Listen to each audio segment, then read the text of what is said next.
Testing. What's good, y'all? Ken here, back with another video. Let's go ahead and get into it, man. I know this is a different sort of video. You've probably seen the title, and yes, this is the review series on my channel. So I feel like I have a lot of opinions about gaming and shit, bro. I'm not even gonna lie. I have a lot of opinions about it, bro. So let's get into it, man. The device that I am reviewing today, you've probably seen it on the title, is the Nintendo Switch. No, I'm just kidding. It's not the Nintendo Switch, but it is the PlayStation Portal. So released in late 2023, the PlayStation Portal arrived with little fanfare but plenty of curiosity. As we head into 2025, I believe this device could make for an excellent gift, especially as more people adopt PlayStation 5 consoles. With the growing popularity of the PS5 and increasing demand for flexible gaming options, the Portal's appeal is likely to grow. It offers a convenient way to game without monopolizing the main TV, making it an attractive addition for households with multiple users. After spending my first week with the PlayStation 5, I can confidently say I'm impressed. I'm impressed with the device. From the outset, I appreciated the simple yet sleek design and the comfortable weight in hand. This thing is like so comfortable in my hand. It's absolutely insane. The screen, while not OLED as I had initially hoped, still delivers stunning resolution and vibrant visuals that make for an enjoyable gaming experience. One standout feature is the feel of the device in my hand. It genuinely mirrors the comfort and ergonomics of the PlayStation 5's DualSense controller. This seamless hand feel makes long gaming sessions enjoyable and immersive. Although I was initially disappointed that the Portal is strictly a remote player rather than a standalone console, I commend PlayStation for crafting a product that feels truly next gen. I played Last of Us Remastered on the console a few days ago and it was an amazing experience. The graphics and visuals were eye-opening and I was surprised at how crisp the experience was. I was very skeptical actually. It felt like I was playing directly on the PlayStation 5, which speaks to the quality of the remote play functionality. Throughout my experience with the device, I made several observations. The battery life is impressive, allowing for extended play sessions without frequent recharging. Interestingly, the PlayStation Portal made me reconsider the type of games I wanted to experience on it. From action-packed titles like Spider-Man to cozy laid-back games, I can't help but feel that this device could be superior to something like the Nintendo Switch. In some ways, actually. In fact, if Nintendo Switch doesn't address certain issues with the original Switch, I could think the PlayStation Portal could potentially become the reigning portable gaming device. Not gonna lie. Like, we're waiting for the Nintendo Switch 2. I think this is definitely going to be a competitor to the Nintendo Switch 2. Not gonna lie. But I have come across critiques regarding the device's dependency on Wi-Fi and the potential connectivity issues. I've seen people give this remote player 2 stars, 1 stars because they're complaining about the Wi-Fi.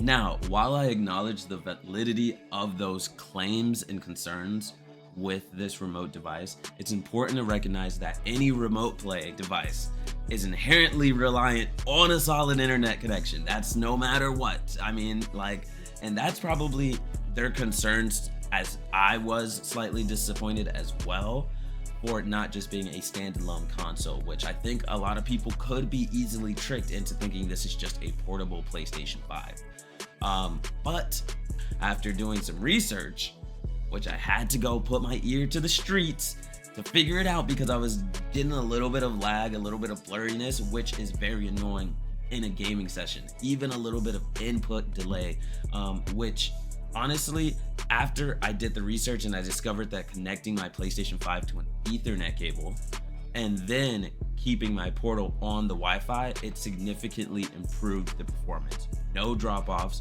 no changes in gameplay quality, and barely any delay for input. So I think that if you are having trouble with something like this, then it's probably best to try that out.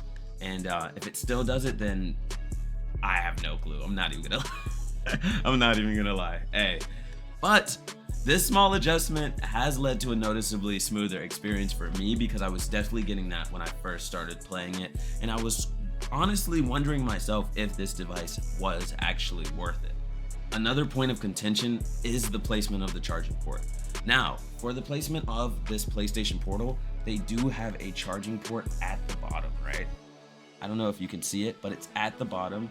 And personally, I don't really find this to be an issue. In fact, I think its location could be beneficial if PlayStation or third-party manufacturers developed a dock for the device in the future.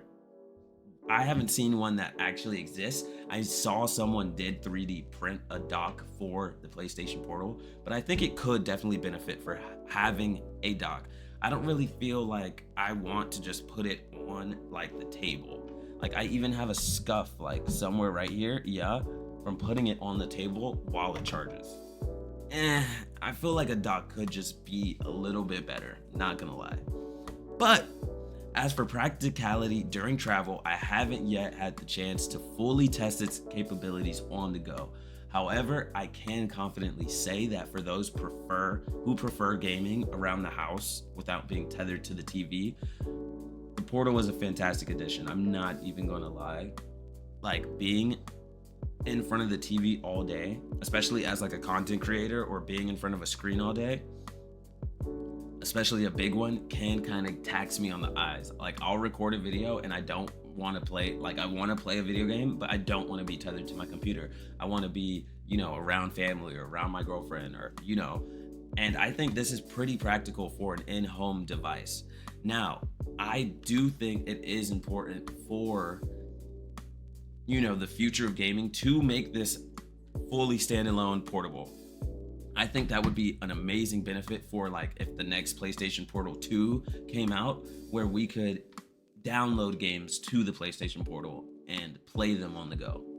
Now, I don't know the technology that would be needed to do that, but I think that would be actually super sick. Whether lounging in a different room or wanting to game more casually, this device offers great flexibility. That said, if you are looking for a standalone experience not tied to your PlayStation console, I would probably recommend looking into something like a Steam Deck, or like, I know there was another one that's like RX something, blah, blah, blah. I'll probably put it like around here, but I would definitely think about that. But if you were thinking about getting a PlayStation Portal, I feel like it's an underrated gem in the gaming ecosystem.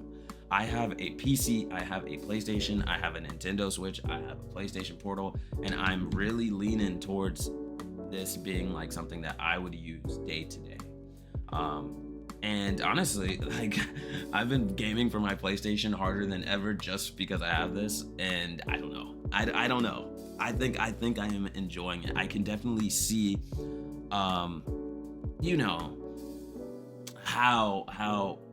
how somebody would want to just play on a PlayStation, because there's a, close to the action feel. While it's not better than playing on a PlayStation 5, it is damn near very, very, very, very, very close. Like, not gonna lie at all. So, it enhances my gaming setup in ways I didn't initially expect. And the controller experience is nearly indistinguishable from the PlayStation 5 itself. So I think that's probably worth it enough just to get it. I did find the joysticks a tad more sensitive than the PlayStation 5 controller, but it's a minor adjustment to an otherwise stellar experience, especially if you can get past the Wi-Fi and the fact that it is a remote player. For those that are on the fence, I highly recommend giving it a shot, and I would rate it a 9 out of 10 device for PlayStation. And they need to keep it up because they have so many amazing games, so many amazing experiences, and I felt like this was actually a next-gen experience. Even turning like something like this on for the first time is actually crazy. This webcam doesn't even do it justice of how it looks like and how it experiences. Other notes, I would say the audio is fantastic, it feels great, and it just feels next gen as opposed to something that's like a Nintendo Switch. That I've had this Nintendo Switch for a long time. It still holds up, and honestly, I'm not mad at the Switch either. So I will definitely be bringing both of these while I travel, so I can have gaming on the go. I feel like that's very important. And if I can come back to this video and maybe do a slick update, I will do that after I have traveled with this device. So that is my thoughts on the PlayStation Portal. But you let me know, have you tried the PlayStation Portal? Were you thinking about buying it? Let me know down in the comment section down below. That was just me ranting about the PlayStation Portal for a little bit, but hey, until next time, my name is Ken. Peace. Peace, peace, peace, peace, peace, peace, peace. I'm gonna go game some more. Deuces.